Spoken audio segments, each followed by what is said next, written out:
2013. La familia Albani sale de los Estados Unidos con el virus aún no sin saberlo. Infectados. 12. Muertos. 0. 2016. El Capitán Trotamundos se extiende durante los 19 días, 16 de junio al 4 de julio de 2016, relatando el escape y propagación de un arma biológica, el virus de una supergripe conocido formalmente como el Proyecto Azul y coloquialmente como el Capitán Trotamundos.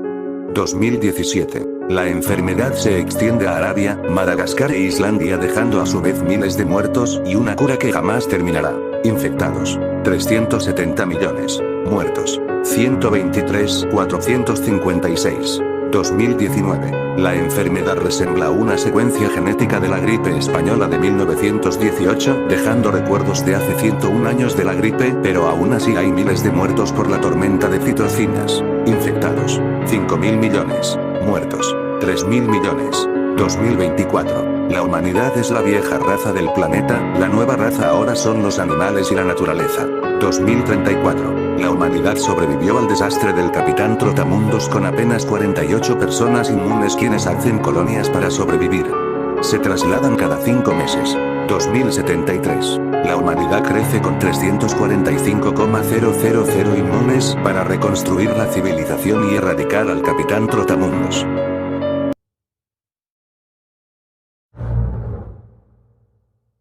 La esposa de mi hijo tuvo un bebé recientemente. Bueno, no era exactamente mi hijo, él era un adorador de la mía, pero los invito a todos mis fieles hijos míos. Mi hijo y yo nos conocemos desde hace algún tiempo, de unos 16 años para ser exactos. Cuando lo encontré, estaba perdido y sin un propósito. Pero fui yo quien le dio sentido y fuerza. Su esposa murió en el parto. Ahora se podría decir que tal cosa es lamentable, pero ni él ni yo hicimos ningún duelo. Como verán, este bebé es parte de algo mucho más grande que mi hijo, su esposa, o incluso usted. Sucedió hace un año. Yo le dije que se fuera al Hospital San Judas porque tuve algunos de mis otros niños allí, y que llevaba el mismo nombre de un buen hombre que tenía la sensación de liberarse de Jesucristo y sus enseñanzas torcidas. Mis hijos siempre estaban allí para hacer mi voluntad, y había llegado su momento de brillar. Aquí está la cuenta de mi hijo de la graduación de las cosas que llevaron a esta última revelación. Él iba a toda velocidad a lo largo de su sedán de tamaño medio. Sus nudillos blancos con anticipación, miró a su mujer cada pocos segundos para asegurarse de que ella no tenía el bebé antes de tiempo. Un solo golpe de velocidad impulsó a sangrar profusamente, y esto la asustó. Por supuesto, le aseguró que esto era típico y que iba a estar bien. Ambos se encuentran, por supuesto. Él la llevó al hospital en una silla de ruedas. Cuando le dijo a la enfermera que era el momento de la salida, que sabían exactamente lo que estaba hablando. Su prometida, sin embargo, no lo hizo y pronto comenzó a preguntar. Ninguna de sus preocupaciones se abordaron, y ninguna de sus preguntas fueron recibidos con las respuestas, todo de acuerdo a mi plan. Ella se mudó a una habitación del hospital. Con pocas palabras, mi hijo me llamó a la sala para presenciar el amanecer de mi regla. En ese momento, me di cuenta de todos mis hijos que trabajaba en el hospital, atendiendo a esta mujer. Estas fueron las mismas personas que llevarían a su fallecimiento, a espaldas de ella. Ellos estaban tan emocionados sabiendo que el nuevo orden mundial en el horizonte. Esterilizado y listo con una Biblia santo en la mano, el doctor caminó pulg. La razón que digo santo se debe a que en realidad no era santo. Fue un libro escrito por mí, lleno de mis enseñanzas y todos los rituales espirituales apropiados para permitir que uno de mis hijos para manifestar mi poder. Unos mechones se movieron y comenzaron la génesis de mi edad. Los enfermeros fueron los que en realidad el bebé nace. El médico fue irónicamente el que llevó a cabo la mayor parte del conocimiento de mis rituales y mi palabra, por lo que leyó en voz alta en la pequeña habitación iluminada con velas. También habían logrado hacer pentagramas en el suelo y la pared para canalizar más mi energía en el vientre de la mujer, llenando su feto con mi profecía y propósito. El vientre de la mujer empezó a abultarse. Mi hermosa creación comenzó a patear y rayar en la pared de la uretra, la espiral en un frenético pánico doloroso.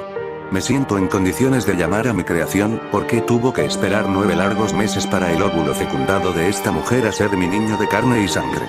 Mi hijo desgarró el vientre abierto, el envío de un spray de gota gruesa en todo su bata de hospital. Cuando la enfermera la llevó a limpiar su lugar, me dieron un buen vistazo. De todos mis miles de años de observación experimentos enfermos, Dios llama vida y la creación divina, realmente puedo decir que ella era la cosa más hermosa que jamás había visto en mi vida relativamente larga. Líquido amniótico fresco inundó sus cuernos, y su profunda piel carmesí hacía que sus ojos verdes brillantes pop con el mal de resonancia. Se realizaron tareas de mis hijos. Mi verdadero hijo sabía qué hacer. Se comió a todos vivos, incluido el hombre que había ayudado a ella en este mundo. El mismo hombre que era su padre biológico, pero esto es mucho más grande que él. La llamé Luke para que pueda soportar la gloria de mi nombre en una forma femenina. Tras una oración para mí, me escondí sus cuernos y cambió el tono de su piel hasta que tenga el poder suficiente para derrotar el orden secular de las cosas. También le dio el conocimiento y la aparición de 25 años de edad, mujer, blanco, para que pueda obtener una alta posición de poder. Su caminar fuera de la habitación del hospital se veía normal, además de las luces que emiten un tono de color rojo debido a la sangre en las paredes del pasillo. La hora de la verdad llegará en pocos meses. En cuanto a ustedes los cristianos, que son todos tontos engañados después de un Dios que es enormemente dominada por la gente como yo y mi ejército. En cuanto a mis hijos, ninguno de ustedes significa nada para mí ahora que Luke ha nacido. Usted no sabe que ella es mi hija. Usted ni siquiera sabe su verdadero nombre es Luke. Juntos, ella y yo vamos a esclavizar a todos los seres humanos en la Tierra. Voy a terminar con esto ahora, porque veo que está preocupado, tal vez incluso ofendido o molestado. No se moleste en tratar de darse la paz de la mente, sin embargo. Cuando usted piensa en otras cosas, feliz, yo estaré vigilando, orquestar personalmente su interminable agonía y tortura.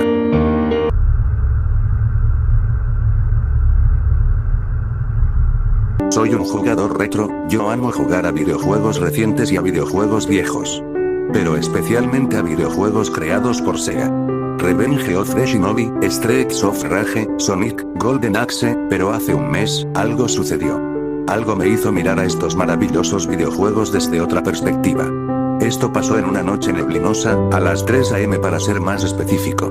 Estaba jugando Sonic the Hedgehog 2 en un emulador, ya que no tenía sueño. Elegí a Sonic y Tails como mi personaje y empecé a jugar. Después llegué a Chemical Plant Zone, estaba aburrido, así que decidí jugar un poco con mis personajes. Fui a una parte de la zona donde pude encontrar muchos enemigos, tales como Graver, una araña que se agarra al personaje y luego se autodestruye, y Spinny, quien dispara bolas de ácido. Yo usé a Tails para tener un poco de diversión, ya que él es invencible e imita todos los movimientos que Sonic hace. Di unos pocos pasos para que el enemigo pudiera verme y, cuando atacó, corrí dejando a Tails atrás. Lo hice varias veces hasta que algo raro sucedió. De repente, la animación de Tails cambió por la que él hace cuando se ahoga. Y el sonido fue diferente también, era el que tu personaje hace cuando toca los pinchos sin tener ningún anillo. Este era muy fuerte, aún más de lo usual. Yo creí que era un error, ya que el videojuego lo estaba jugando en un emulador. Yo esperé a que Tails apareciera otra vez, pero él nunca volvió. Decidí reiniciar el videojuego. Todo estaba normal, excepto por la parte donde el logotipo se suponía que aparece, mostrando a Tails y a Sonic sonriendo. Cuando lo miré, el primero estaba desaparecido. Él solo, no estaba allí en absoluto, y, en lugar de sonreír, Sonic tenía una expresión rara, como si estuviera decepcionado o deprimido. Yo estaba un poco asustado, ya que eso era demasiado raro para ser un simple error de emulador, pero intenté eludir eso y comencé a jugar otra vez. Fui a las opciones para elegir a Sonic y Tails como lo hice la última vez, pero la única opción era Sonic. Las otras opciones estaban desaparecidas, yo no sabía qué pensar. Empecé a jugar y, cuando miré el spray de Sonic en la Emerald Hill Zone, tenía la expresión rara. Él miraba decepcionado, como cuando tú no tocabas los controles por un tiempo. Yo controlaba a Sonic, pero incluso corriendo, su expresión no cambiaba. Yo estaba tan seriamente asombrado que cerré mi emulador y encendí mi Sega Genesis, así que podría jugar correctamente sin que todo eso ocurriera. Ni siquiera sé cómo llamarlo, pero estaba seguro de que eso no fueron solo errores. Cuando el videojuego empezó, el logotipo de Sega era diferente. Estaba rojo y el sonido era ruidoso, como el que oí cuando Tails desapareció. Yo intenté creer que eso era solo un glitch, porque la consola estaba ya muy vieja, pero estaba empezando a tener mis dudas. A pesar del raro glitch, todo estaba regresando a la normalidad. Tails estaba ahí otra vez, el sprite estaba bien, el sonido también. Suspiré en consuelo y empecé a jugar. Cuando llegué al jefe, no tenía ningún anillo y, accidentalmente, Tails tocó el carro de Robotnik e hizo la misma animación que había hecho en Chemical Plant Zone, y el videojuego se congeló. Empecé a enloquecer y lo reinicié. La pantalla era ahora blanca. Sin logotipos Sega, sin sprites, sin sonidos, sin nada. Lo dejé, estaba muy aterrado por ese momento y, cuando fui a apagar la consola, una caja de texto apareció. Yo no podía creer eso, nunca he visto semejante cosa en este videojuego. Yo estaba más sorprendido por el texto. Tú lo mataste. Intenté presionar todos los botones del control, pero nada funcionó. También traté de apagar la consola, pero no podía. Hasta intenté apagar la televisión, pero nada. Yo estaba muy asustado. Me senté en el sofá y agarré el control de nuevo. Otra caja de texto apareció. Tú destruiste su vida. Ahora vas a intentar destruirme a mí también. Te estás divirtiendo, ¿verdad? Presioné el botón a otra vez y ahora estaba en la Chemical Plant Zone. El entorno era diferente, pensé. El lugar estaba más oscuro que lo usual y podía ver diferentes sombras de rojo. Era sangre. La música era diferente también, era la canción del jefe pero en reversa y lenta. Solo Sonic estaba ahí. La partida estaba normal, además de una pequeña cosa, cuando yo derrotaba a un enemigo, en vez de un sprite de un conejito o un pollo, veía al mismo animal pero destrozado y en un charco de sangre. La sangre era tan realista, yo ni siquiera llegué al segundo escenario. En el fin del primer escenario, no podía controlar más a Sonic. Él comenzó a correr por 2 minutos y, cuando se detuvo, otra caja de texto apareció. ¿Estás listo? ¿Listo para ver lo que le has hecho? Yo estaba sin palabras. Me pregunté a mí mismo qué podría haber hecho para que esto sucediera. Pero cuando me di cuenta, maté a Tails. Yo no podía creer eso. Esto era solo un videojuego. Esto era solo un conjunto de códigos, no pude hacer tal cosa. Entonces, otra caja de texto apareció, pero esta era diferente. Ahí solo estaba una opción de sí o no. No vacilé y elegí no. Lo sabía, no podía elegir esa opción. Tuve que elegir sí. El videojuego quería que eligiera sí. Hizo eso. Ese fue un error horrible. La pantalla se destinó a negro, pero 5 segundos después, vi un primer plano del cadáver de Tails. Estaba lleno de heridas, sus tripas tiradas afuera y le faltaba un ojo. Esa imagen era tan realista, casi vomité. Luego, otra caja de texto apareció. Espero que estés feliz. Tú me mataste. ¿Te estabas divirtiendo con eso? Sé que lo estabas. ¿Quieres hacerlo de nuevo? Juega conmigo otra vez. Soy un simple juguete para ti, un simple juguete para todo de ti. Yo estaba horrorizado. Sentí algo diferente dentro de mí. ¿Fue mi culpa? No puede ser, estoy seguro que más jugadores ya hicieron esto con Tails, pero ¿él realmente sentía el dolor? Yo nunca toqué un videojuego retro otra vez, gasto mis días jugando en mi PS3 y, cada vez que mi personaje muere, recuerdo lo que sucedió, nunca lo olvidaré.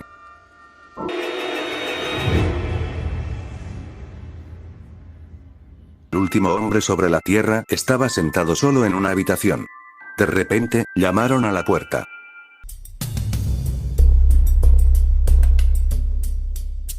Soy carnicero de profesión, trabajo en el local de la cuadra en donde vive usted, soy el que le vende los bistecs y demás productos que llegan a su mesa, ¿me recuerda? Bueno, sé que desaparecerá cierta humildad de mi parte cuando reconozca que tengo muy buena fama, que soy muy bueno en lo que hago, mi negocio prospera, ¿lo ven? Sonó atorrante. Disculpe la arrogancia. Le quiero contar algo, estimado cliente, usted come carne humana. Disculpe lo abrupto de la revelación, pero así es, debe tener ya más de 2 años consumiendo carne de un semejante suyo y se ha muerto. ¿No, verdad? Todo lo contrario, se le ve más vivo y enérgico, y no se preocupe, no se va a condenar su alma. Esas son patrañas. Desde que tengo uso de razón soy carnicero, crecí entre costales colgantes de reses, afilando cuchillos, destazando las partes de animales, entre los aromas de carne congelada y sangre, amo lo que hago. Mi padre murió cuando yo tenía 19, soy hijo único, me hice cargo del negocio, y mi inexperiencia me cobró factura. Si bien es cierto que la carnicería no dejaba ingresos holgados, esta cuando menos mostraba ser autosustentable. Qué vergüenza sentí el ver que fracasaba, no le había aprendido nada al viejo. Por orden lógico, al no haber ingresos, no hay dinero para comprar mercancía, al no haber mercancía no hay clientes, en resumidas cuentas, todo se va a la mierda. No me quería dar por vencido así de fácil, cometí algunos errores desesperados, tuve que mezclar lo poco que quedaba con carne de perros callejeros, la gente repugnaba el sabor, los pocos clientes que me quedaban los estaba perdiendo. Estaba en una situación extrema, el negocio familiar se caía a pedazos, estaba a una semana de cerrar las puertas al público, cuando apareció un hombre de edad en el negocio, era un vagabundo, sus ropas eran grises de lo mugrosas que estaban, olía a orines viejos y en su barba se veían costras de mugre, pero contrario a como tal vez empiezan a dibujar mentalmente su complexión física, déjenme decirles que el hombre era robusto, sus mejillas lucían rojas y saludables, se veía en perfectas condiciones, su presencia me impresionó. Al principio pensé que buscaba alimento, le pedí que se retirara, pues ya ni las moscas me visitaban, no tenía nada que ofrecerle. El hombre me dijo que no iba pidiendo misericordia, me informó que conocía a mi padre, que mi viejo siempre tuvo atenciones con él, escuchar esto me hizo derrumbar, empecé a llorar enfrente de este desconocido, él comprendió mi dolor, mi preocupación, y mi actual situación económica. Se marchó en ese instante dejándome solo con mi pena. Al cabo de 2 horas, justo antes de cerrar el negocio, el anciano regresó, traía consigo un costal enorme, con pasos cortos se acercó a mí y dijo: sé que la está pasando mal en el negocio, ¿sabe? Nunca tuve como agradecer a su padre todo lo que hizo por mí, le ruego me permita ayudarlo. El hombre dejó caer el pesado costal sobre el piso, era de una tela oscura y gruesa, me intrigó el contenido de la misma. Venda esta carne, está fresca, no deje que se descomponga, dijo el vago. Mis temores tomaban forma, pensé en lo imposible, en lo indeseable. Es el cadáver de un niño, no se alarme, se lo pido encarecidamente. Casi me fui al suelo de la impresión, el viejo me explicó que era un niño de la calle, que había muerto en un conflicto de pandillas, me pedía lo más abominable. Véndalo, su carne es. Lo corrí del local a empujones, me sentí horrorizado ante brutal petición, lo que quería era largarme, una vez afuera, bajé la cortina metálica del negocio, puse candado y me marché a toda prisa con un dolor de cabeza incesante. Me dirigí a un bar de mala muerte, necesitaba suavizar con golpes etílicos lo que había vivido esa noche, tomé más que cualquier día de mi vida, estaba asustado, me desentendí que tenía que trabajar al día siguiente, que tenía que abrir temprano, a esperar que mi suerte cambiara y vender lo poco que quedaba, entonces recordé ese inmenso detalle. Cuando corrí al indigente, este no cargaba más con su costal. Regresé en ese instante a la carnicería, aún me encontraba en estado de ebriedad.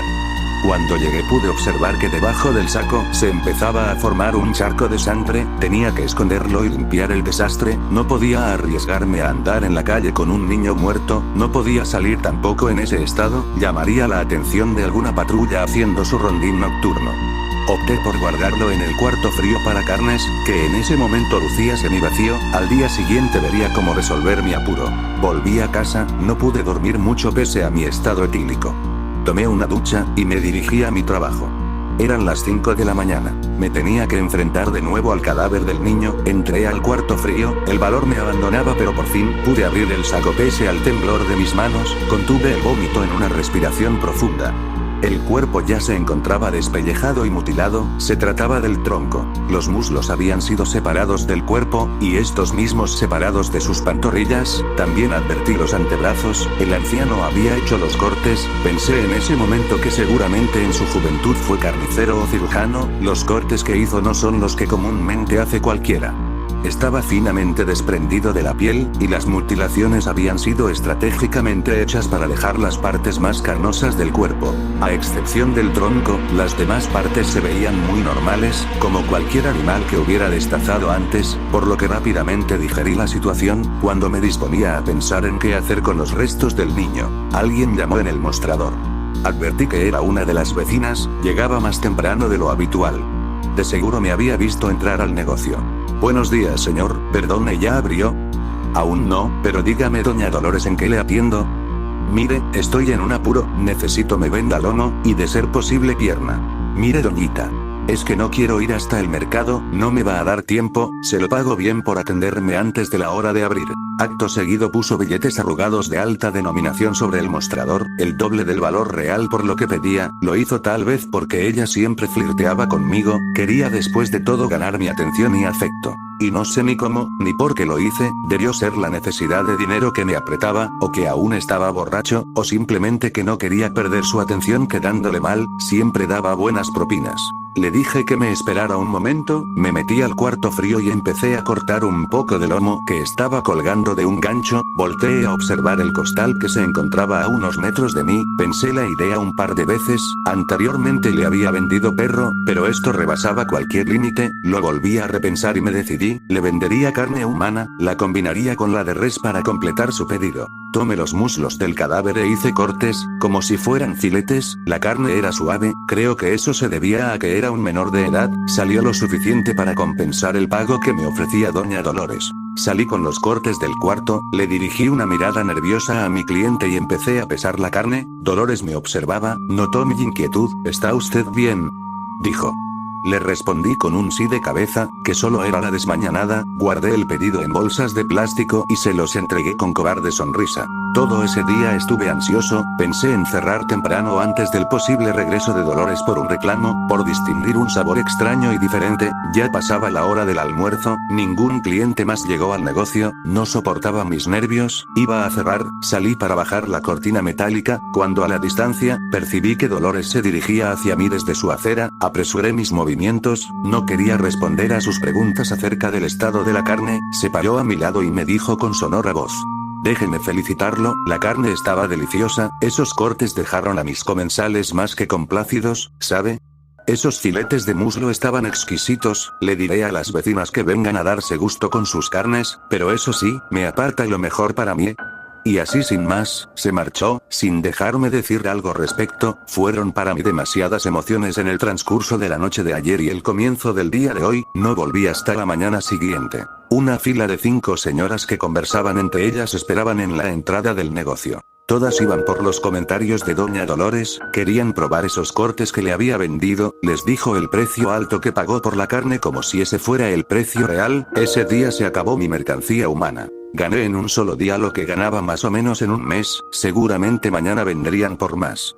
La ambición se apoderó de mí, ese día me regalé una comida como hace mucho no me daba, disfruté tanto mi alimento, el tener el estómago lleno me dio tranquilidad para pensar lo que tenía que hacer. Después de visualizar la situación, de analizarla, comprendí que tenía que buscar al vagabundo. Terminando mi jornada laboral me adentré en los callejones, parques y lugares recurrentes de los sin hogar, una búsqueda infructuosa de 2 horas, cuando al fin, en una calle solitaria, sentado al borde de la banqueta, lo encontré, le invité a tomarse una cerveza conmigo en una cantina que se encontraba a unos pasos, nada rencoroso el viejo aceptó, parecía haber olvidado la forma en que lo corrí de mi carnicería. Sentados en esa pestilente pocilga, tomamos unas cuantas cervezas, él aún no me preguntaba el motivo de mi cortesía, aunque intuyo él ya sospechaba. Entonces conoció a mi padre, señor. Llámame Charlie. ¿Conoció a mi padre Charlie? Sí muchacho, yo trabajé con él cuando aún tú ni nacías. Pero mi alcoholismo hizo que nuestros caminos se separan. De todos modos, él siempre trataba de ver por mí, siempre me ayudaba pese a mi necedad por permanecer en la calle, pese a mi alcoholismo. Ya veo Charlie cómo le explico esto Dios, no sé cómo abordar el tema ok y yo. Vendió toda la carne ¿verdad joven? Sí. Y bueno. Ja. Tranquilo muchacho, estás en busca de más ¿verdad? Asentí con mucha vergüenza, me sentía como un cerdo avaricioso, sin importarme la vida humana con tal de llenar mis bolsillos. Ok chamaco, mire, como verá yo no he pasado hambre, no me encuentra en mis huesos, pues comida no me hace falta, todos aquí somos comida, veo que tiene un fuerte dilema moral, pero le digo que no se preocupe, yo no he matado a nadie cobardemente, de haberlo hecho fue en defensa propia, o en un extremo de necesidad alimentaria, jamás víctimas inocentes, inclusive hay gente que se me ha ofrecido para ser devorada, locos hay muchos. El canibalismo es un tabú. Muchas idioteces religiosas y morales son obstáculos mentales, me verá así todo mugroso y harapiento, pero déjeme que le comente algo, tómeme en serio, he estudiado este tema por años.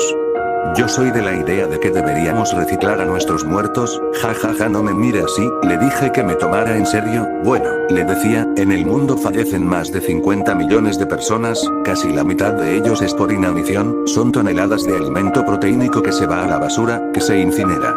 Si la causa de muerte no es infecciosa, tenemos un cadáver sano, mucho más saludable que toda esa carne llena de parásitos y demás bacterias, que es tratada químicamente en los ranchos. Si llegamos a los extremos higienistas, que en muchos casos es el argumento en el que se plantan los vegetarianos, nosotros somos muchísimo más saludables que una vaca, un pollo, un cerdo. Tan solo piense que si la muerte de la persona fue traumática, como en un accidente vehicular, tenemos mucha carne fresca y lista para ser cocinada, y que le digo del sabor, es exquisita, debería probarla. Así que se lo digo así, de frente y sin tapujos, usted le está haciendo un favor a la sociedad, les está dando carne saludable, les está dando mejor calidad de vida. Le repito, no hablo de matar a nadie, hablo de reciclar a nuestros muertos como ve.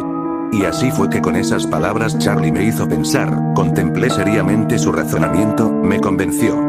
Esa misma noche fuimos a su casa, que es un cuarto abandonado en el centro de la ciudad, me mostró su guarida, pero lo que realmente quería mostrarme era su refrigerador, una pequeña nevera oxidada que conservaba dentro partes de la anatomía humana, esta vez ya no las vi con asco, mi percepción estaba cambiando, me cocinó el glúteo de un infante, al preguntarle por la muerte de este, me respondió, no sé, creo lo mataron a golpes, estaba dentro de una bolsa negra en los contenedores de la basura, el olor a carne cocinándose con aceite despertó mi apetito, debo reconocer que el aroma me sedujo demasiado. Me sentó en la mesa de su comedor, puso enfrente de mí un plato con un pedazo grueso de carne, su color era de un rojo intenso, los jugos del bistec aún brincaban de lo caliente que estaba, colocó cubiertos y se sentó a acompañarme con la misma porción de carne para él, buen provecho, dijo. El sabor era mucho mejor que el olor, sabe parecido al cerdo, aunque un poco más fuerte, de consistencia fibrosa, la carne era demasiado suave, parecía que se disolvía en la boca, después del primer bocado, que fue el más sabroso, continuar fue más fácil. No existen palabras para terminar de definir el sabor de lo que degusté, mi paladar quedó impregnado con esa sensación.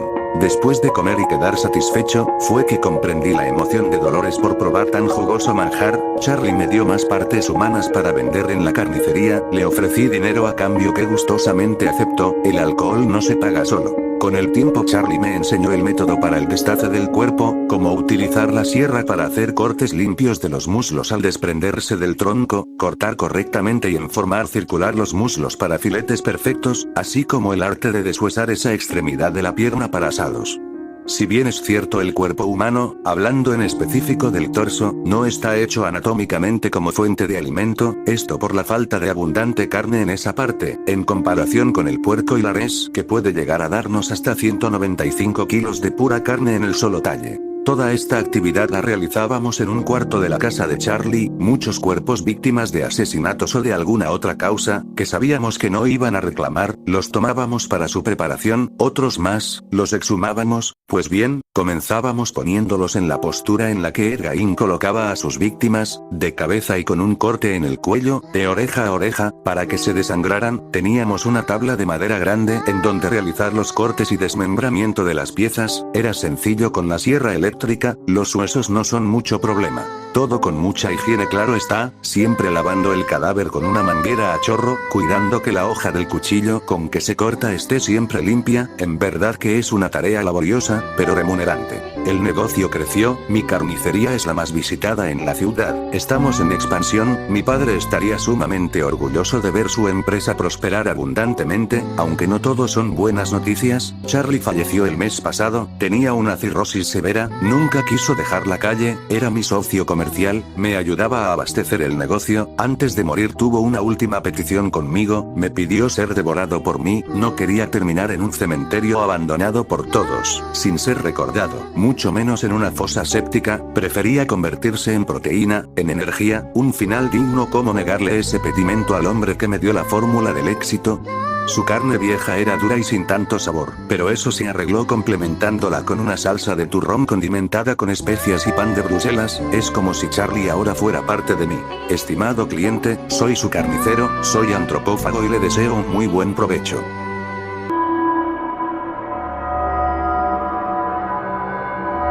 Acostado en mi cama por la noche, sumergido en la oscuridad, siendo únicamente acompañado por las estrellas. Temo por mi integridad física al escuchar pasos en el pasillo del lado de mi puerta, pues sé que el monstruo ya viene. Me oculto en mis sábanas, me tapo hasta la cabeza. Espero que no me encuentre aquí. Llega, se para del lado de afuera, trata de abrir, está cerrada. Raspa con sus filosas garras tratando de pasar, no obtiene resultado. No conforme, toma la puerta del picaporte y comienza a embestirla, está muy decidido a derribarla. Lentamente la cerradura comienza a romperse, no durará mucho. Aterrado, me enrollo en mi cobijo por completo, quizás esta vez dé resultado. No lo creo. Se le oye furioso, es consciente de que yo trabé la puerta para que no entrara. Pasan varios minutos desde que el monstruo está golpeado. Mi ángel no acude en mi ayuda, no, es imposible, él ha matado a mi protector. Su amor no fue suficiente contra sus dientes y garras, el monstruo era un enemigo superior, él prevaleció. La puerta que nos separa ya está desmoronándose, no aguantará. Finalmente, la cerradura cae vencida, otra vez, él prevaleció. Lentamente entra en mi habitación marcando sus pasos, se acerca a mí. Rasguña lentamente mi cama, sabe que estoy despierto. Cierro los ojos y trato de pensar en otra cosa, no tengo escapatoria, de nuevo me atrapará, como siempre. Abrazo mis sábanas con todas mis fuerzas, pero él simplemente me despoja de ellas de un tirón. Me tiene nuevamente. Sus sucias garras tocando mis piernas, la forma en la que me acaricia el pelo, su sonrisa de emoción y maldad formada por dientes filosos y puntiagudos, es tan asqueroso. ¿Qué me hará esta vez? ¿No fue suficiente con las otras decenas de ocasiones? ¿Nunca estará satisfecho? Mi ángel, por favor, si de alguna forma me puedes escuchar, ven a ayudarme.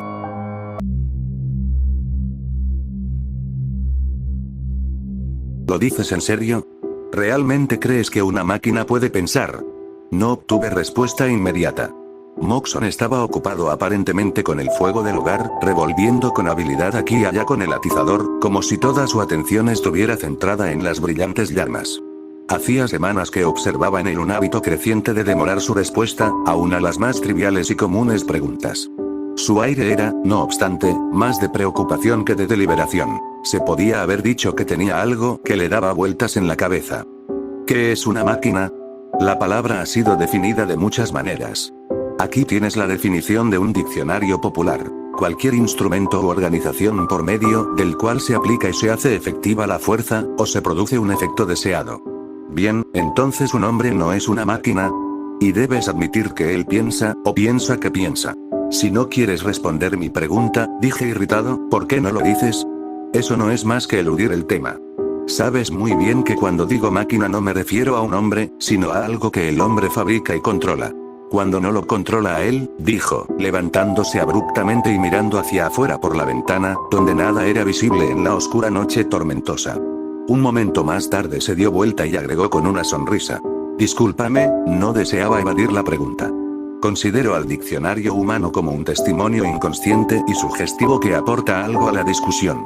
No puedo dar una respuesta directa tan fácilmente. Creo que una máquina piensa en el trabajo que está realizando. Esa era una respuesta suficientemente directa, por cierto. No completamente placentera, pues tendía a confirmar la triste suposición de que la devoción de Moxon al estudio y al trabajo en su taller mecánico no le había sido beneficiosa. Sabía, por otra fuente, que sufría de insomnio, y ese no es un mal agradable. ¿Habría afectado su mente? La respuesta a mi pregunta parecía evidenciar eso. Quizá hoy yo hubiera pensado en forma diferente. Pero entonces era joven, y entre los dones otorgados a la juventud no está excluida la ignorancia. Excitado por el gran estímulo de la discusión, dije. ¿Y con qué discurre y piensa, en ausencia de cerebro? Su respuesta, que llegó más o menos con la demora acostumbrada, utilizó una de sus técnicas favoritas, ya que a su vez me preguntó. ¿Con qué piensa una planta, en ausencia de cerebro? Ah, las plantas pertenecen a la categoría de los filósofos. Me gustaría conocer algunas de sus conclusiones. Puedes omitir las premisas. Quizá, contestó, aparentemente poco afectado por mi ironía, puedas inferir sus convicciones de sus actos.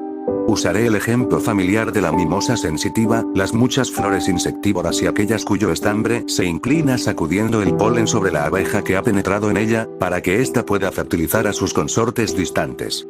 Pero observa esto. En un lugar despejado planté una enredadera.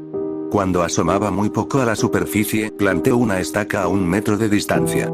La enredadera fue en su busca de inmediato, pero cuando estaba por alcanzarla la saqué y la coloqué a unos 30 centímetros. La enredadera alteró inmediatamente su curso, hizo un ángulo agudo, y otra vez fue por la estaca. Repetí esta maniobra varias veces, pero finalmente, como descorazonada, abandonó su búsqueda, ignoró mis posteriores intentos de distracción y se dirigió a un árbol pequeño, bastante lejos, donde trenó. Las raíces del eucalipto se prolongan increíblemente en busca de humedad. Un horticultor muy conocido cuenta que una de ellas penetró en un antiguo caño de desagüe y siguió por él hasta encontrar una rotura, donde la sección del caño había sido quitada para dejar lugar a una pared de piedra construida a través de su curso. La raíz dejó el desagüe y siguió la pared, hasta encontrar una abertura donde una piedra se había desprendido. Reptó a través de ella y siguió por el otro lado de la pared retornando al desagüe, penetrando en la parte inexplorada y reanudando su viaje. ¿Y a qué viene todo esto? ¿No comprendes su significado? Muestra la conciencia de las plantas. Prueba que piensan. Aún así, ¿qué entonces? Estamos hablando, no de plantas, sino de máquinas. Suelen estar compuestas en parte de madera que no tiene ya vitalidad, o solo de metal. ¿Pensar es también un atributo del reino mineral? ¿Cómo puedes entonces explicar el fenómeno, por ejemplo, de la cristalización? No lo explico. Porque no puedes hacerlo sin afirmar lo que deseas negar, sobre todo la cooperación inteligente entre los elementos constitutivos de los cristales. Cuando los soldados forman fila o hacen pozos cuadrados, llamas a esto razón. Cuando los patos salvajes en vuelo forman la letra V, corta, lo llamas instinto. Cuando los átomos homogéneos de un mineral, moviéndose libremente en una solución, se ordenan en formas matemáticamente perfectas, o las partículas de humedad en las formas simétricas y hermosas del copo de nieve, no tienes nada que decir. Todavía no has inventado un nombre que disimule tu heroica irracionalidad. Moxon estaba hablando con una animación inusual y gran seriedad. Al hacer una pausa escuché en el cuarto adyacente que conocía como su taller mecánico, al que nadie salvo él entraba, un singular ruido sordo, como si alguien aporreara una mesa con la mano abierta.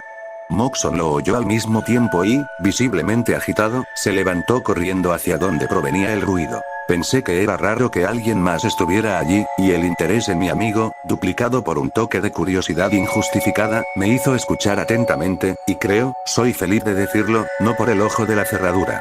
Hubo ruidos confusos como de lucha o forcejeos. El piso se sacudió.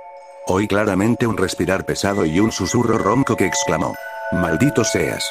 Luego todo volvió al silencio, y al momento Moxon reapareció y dijo, con una semisonrisa de disculpa: «Perdóname por dejarte solo tan abruptamente. Tengo allí una máquina que había perdido la calma y rompía cosas».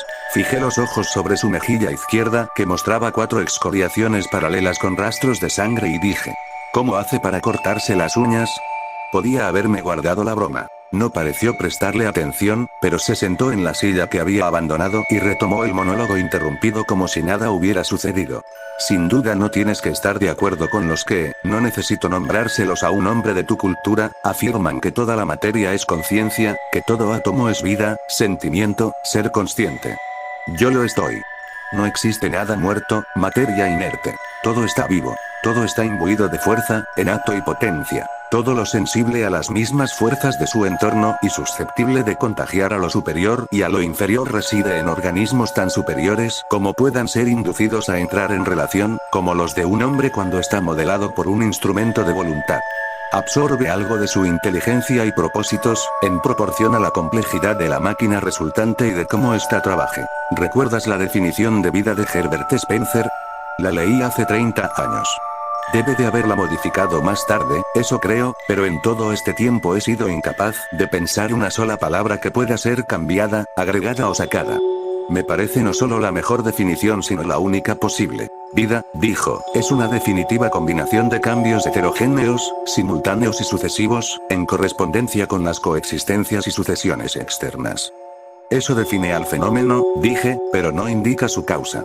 Eso, replicó, es todo lo que cualquier definición puede hacer. Tal como Mill señala, no sabemos nada de la causa excepto como antecedente, nada, en efecto, salvo un consecuente. Ciertos fenómenos nunca ocurren sin otros, de los que son disímiles. Al primero, para abreviar, lo llamamos causa, al segundo, efecto. Quien haya visto a un conejo perseguido por un perro y no haya visto jamás conejos y perros por separado, puede llegar a creer que el conejo es la causa del perro.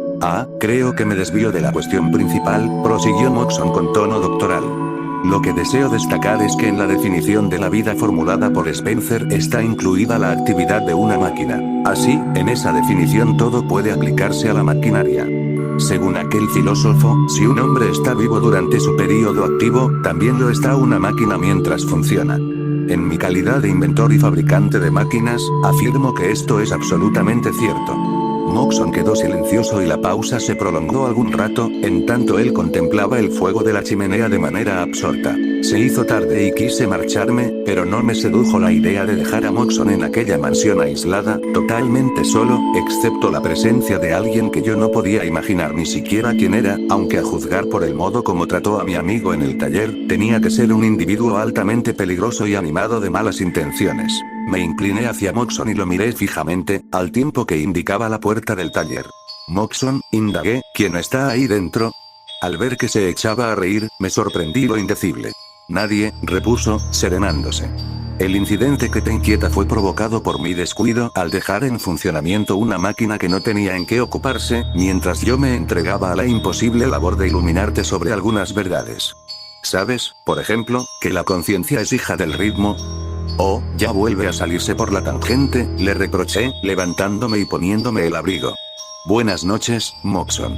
Espero que la máquina que dejaste funcionando por equivocación lleve guantes la próxima vez que intentes pararla. Sin querer observar el efecto de mi indirecta, me marché de la casa. Llovía aún, y las tinieblas eran muy densas. Lejos, brillaban las luces de la ciudad. A mis espaldas, la única claridad visible era la que surgía de una ventana de la mansión de Moxon, que correspondía precisamente a su taller. Pensé que mi amigo habría reanudado los estudios interrumpidos por mi visita. Por extrañas que me parecieran en aquella época sus ideas, incluso cómicas, experimentaba la sensación que se hallaban relacionadas de forma trágica con su vida y su carácter, y tal vez con su destino. Sí, casi me convencí de que sus ideas no eran las lucubraciones de una mente enfermiza, puesto que las expuso con lógica claridad. Recordé una y otra vez su última observación: la conciencia es hija del ritmo. Y cada vez hallaba en ella un significado más profundo y una nueva sugerencia. Sin duda alguna, constituían una base sobre la cual asentar una filosofía. Si la conciencia es producto del ritmo, todas las cosas son conscientes puesto que todas tienen movimiento, y el movimiento siempre es rítmico. Me pregunté si Moxon comprendía el significado, el alcance de esta idea, si se daba cuenta de la tremenda fuerza de aquella trascendental generalización. ¿Habría llegado Moxon a su fe filosófica por la tortuosa senda de la observación práctica? Aquella fe era nueva para mí, y las afirmaciones de Moxon no lograron convertirme a su causa. Mas de pronto tuve la impresión de que brillaba una luz muy intensa a mi alrededor, como la que se abatió sobre Saulo de Tarso, y en medio de la soledad y la tormenta, en medio de las tinieblas, experimenté lo que Lewis denomina la infinita variedad y excitación del pensamiento filosófico. Aquel conocimiento adquiría para mí nuevos sentidos, nuevas dimensiones. Me pareció que echaba a volar, como si unas alas invisibles me levantaran del suelo y me impulsasen a través del aire. Cediendo al impulso de conseguir más información de aquel a quien reconocía como maestro y guía, retrocedí y poco después volví a estar frente a la puerta de la residencia de Moxon. Estaba empapado por la lluvia, pero no me sentía incómodo. Mi excitación me impedía encontrar el llamador e instintivamente probé la manija. Esta giró y, entrando, subí las escaleras que llevaban a la habitación que tan recientemente había dejado. Todo estaba oscuro y silencioso. Moxon, tal como lo había supuesto, estaba en el cuarto contiguo, el taller mecánico. Me deslicé a lo largo de la pared, hasta encontrar la puerta de comunicación y la golpeé con fuerza varias veces, pero no obtuve respuesta, lo que atribuí al ruido exterior, pues el viento estaba soplando muy fuerte y arrojaba cortinas de lluvia contra las delgadas paredes. El tamborileo sobre el único techo que cubría el cuarto sin revestimiento era intenso e incesante. Nunca había sido invitado al taller mecánico, en realidad, se me había negado la entrada como a todos los demás, excepto una persona, un diestro operario en metales de quien no sabía nada, excepto que su nombre era Haley y su hábito el silencio. Pero en mi exaltación espiritual olvidé la discreción y los buenos modales y abrí la puerta. Lo que vi expulsó con rapidez todas las especulaciones filosóficas. Moxon estaba sentado de cara a mí sobre el lado opuesto de una mesita con un candelero, que era toda la luz que había en la habitación. Frente a él, de espaldas a mí, estaba sentada otra persona. Sobre la mesa, entre los dos, había un tablero de ajedrez. Los hombres estaban jugando. Sabía muy poco de ajedrez, pero por las pocas piezas que permanecían sobre el tablero era obvio que el juego estaba por concluir. Moxon estaba totalmente interesado, no tanto, eso me pareció, en el juego, sino en su antagonista, sobre el cual había fijado de tal manera la vista que, parado donde estaba, en la línea directa de su visión, permanecía sin embargo inobservado. Su cara tenía un blanco fantasmal y sus ojos brillaban como diamantes. A su antagonista solo lo veía de atrás, pero era suficiente, no tuve interés en ver su cara. Aparentemente no tenía más de 1,5 metros de estatura, con proporciones que recordaban al gorila, ancho de hombros, grueso y corto cuello y una gran cabeza cuadrada con una maraña de pelo negro que coronaba un fez carmesí. Una túnica del mismo color, ligeramente sujeta a la cintura, caía hasta el asiento, aparentemente un cajón, sobre el cual se sentaba. No se le veían las piernas ni los pies. El brazo izquierdo parecía descansar sobre la falda. Movía las piezas con la mano derecha, que parecía desproporcionadamente grande.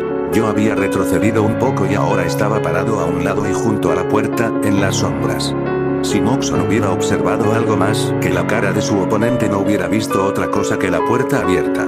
Algo me impidió entrar o retirarme, la sensación, no sé cómo llegó a mí, de que estaba presenciando una tragedia inminente y que podía ayudar a mi amigo permaneciendo donde estaba.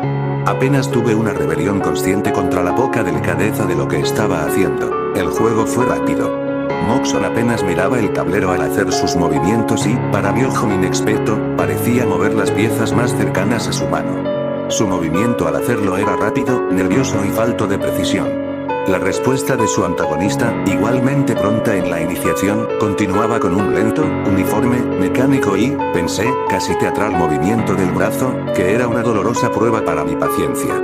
Había algo aterrador en todo eso, y comencé a temblar.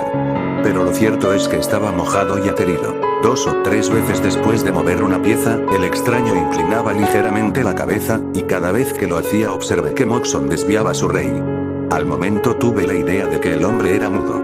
Entonces era una máquina, un jugador de ajedrez autómata. Recordé que una vez Moxon me había contado que había inventado un mecanismo de ese tipo, pero yo no había comprendido que ya lo había construido. Así que toda su charla sobre la conciencia y la inteligencia de las máquinas era solo un mero preludio para la exhibición eventual de este artefacto, un truco para intensificar el efecto de su acción mecánica sobre mi ignorancia de su existencia. Buen fin para mis transportes intelectuales, la infinita variedad y excitación del pensamiento filosófico.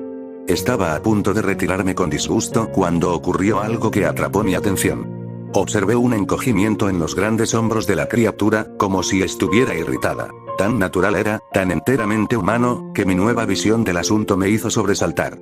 No fue solamente esto, un momento más tarde golpeó la mesa abruptamente con su puño. Este gesto pareció sobresaltar a Moxon más que a mí. Empujó la silla un poco hacia atrás, como alarmado. En ese momento Moxon, que debía jugar, levantó la mano sobre el tablero y la lanzó sobre una de sus piezas, como un gavilán sobre su presa, exclamando: «¡Jaque mate!». Se puso de pie con rapidez y se paró detrás de la silla. El autómata permaneció inmóvil en su lugar. El viento había cesado, pero escuchaba, a intervalos decrecientes, la vibración y el retumbar cada vez más fuerte de la tormenta. En una de esas pausas comencé a oír un débil zumbido o susurro que, tal como la tormenta, se hacía por momentos más fuerte y nítido. Parecía provenir del cuerpo del autómata, y era un inequívoco rumor de ruedas girando. Me dio la impresión de un mecanismo desordenado que había escapado a la acción represiva y reguladora de su mecanismo de control, como si un retén se hubiera zafado de su engranaje. Pero antes de que hubiera tenido tiempo para esbozar otras conjeturas sobre su origen, mi atención se vio atrapada por un movimiento extraño del autómata.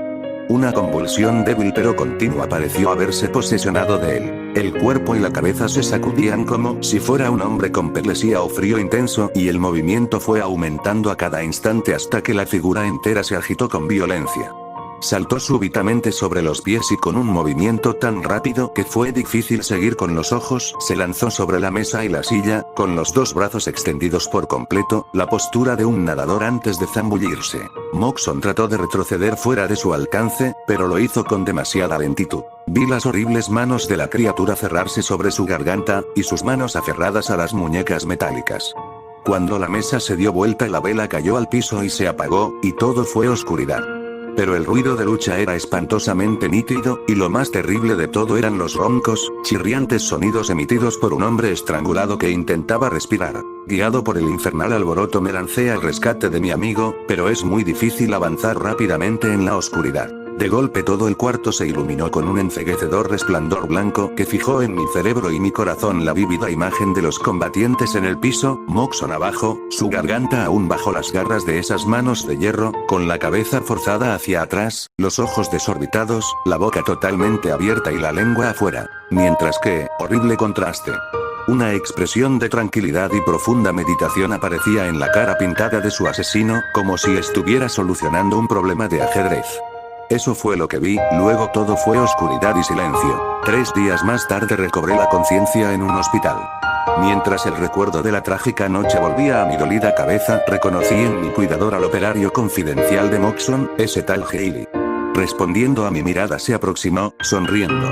Cuéntemelo todo, logré decir con voz débil, todo lo que ocurrió. En realidad, dijo, ha estado inconsciente desde el incendio de la casa de Moxon. Nadie sabe qué hacía usted allí. Tendrá que dar algunas explicaciones. El origen del fuego también es misterioso. Mi idea es que la casa fue golpeada por un rayo. ¿Y Moxon? Ayer lo enterraron, lo que quedaba de él. Aparentemente esta persona reticente podía abrirse en ocasiones. Mientras transmitía estas horrendas informaciones a un enfermo se le veía muy amable. Después de un momento de punzante sufrimiento mental aventuré otra pregunta. ¿Quién me rescató? Bueno, si eso le interesa, yo lo hice. Muchas gracias, señor Haley, y Dios lo bendiga por eso. A usted rescatado también al encantador producto de su habilidad, el jugador de ajedrez autómata que asesinó a su inventor. El hombre permaneció en silencio un largo tiempo, sin mirarme. Luego giró la cabeza y dijo gravemente, ¿usted lo sabe todo? Sí, repliqué, vi cómo estrangulaba a Moxon. Eso fue hace muchos años. Si tuviera que responder hoy a la misma pregunta estaría mucho menos seguro.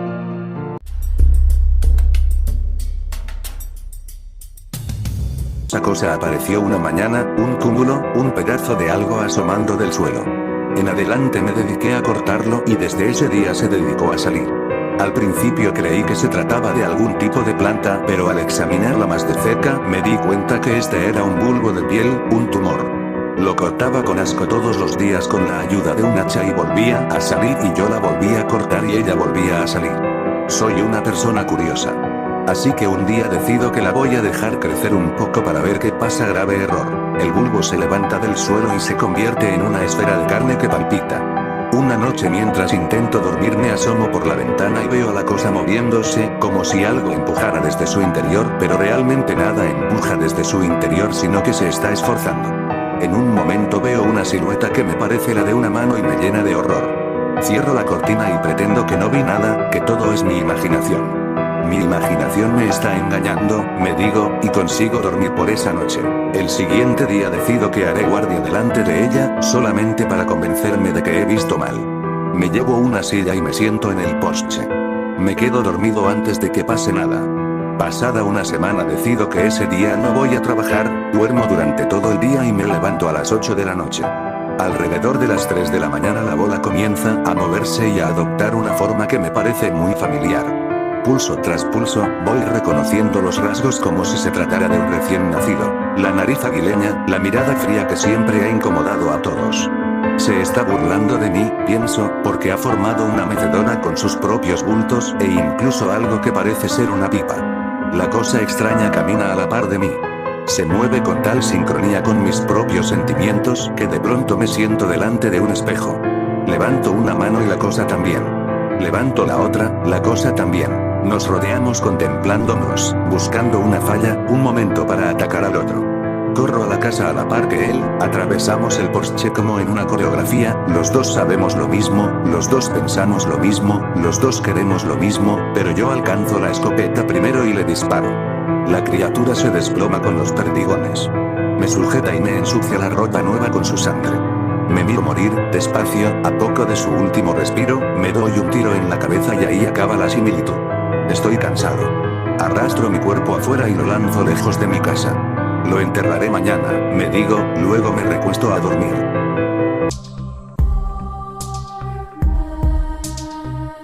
Porque, estando sola, escucho una respiración detrás de mí.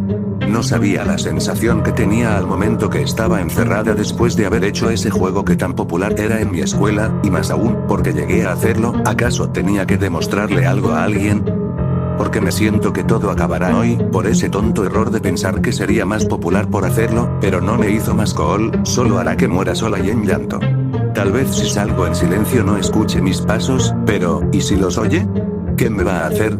No sé si estoy loca y esto es un simple sueño o aquel ser que está en mi recámara sigue ahí sentado en mi cama. Papá, mamá, como quisiera que no hayan muerto asesinados por aquella cosa que los mató ante mis ojos, lamento haber hecho que mueran, pero sé que nos veremos muy pronto, porque sentí su mirada en mí y sé lo que sigue, solo no quiero sufrir cuando pase. Espera, oigo pasos que vienen hacia mí, quiero cerrar los ojos para no poder ver aquel rostro desfigurado que ahora está observándome, ¿y por qué paró la respiración detrás de mí? Tal vez escuchó mi llanto como defenderme con tan solo 10 años, mami, papi. Nos vemos pronto. Esta escritura fue encontrada en el diario de una niña perteneciente a una familia brutalmente asesinada. Hasta el día de hoy las autoridades no encuentran a ningún sospechoso pero siguen las investigaciones.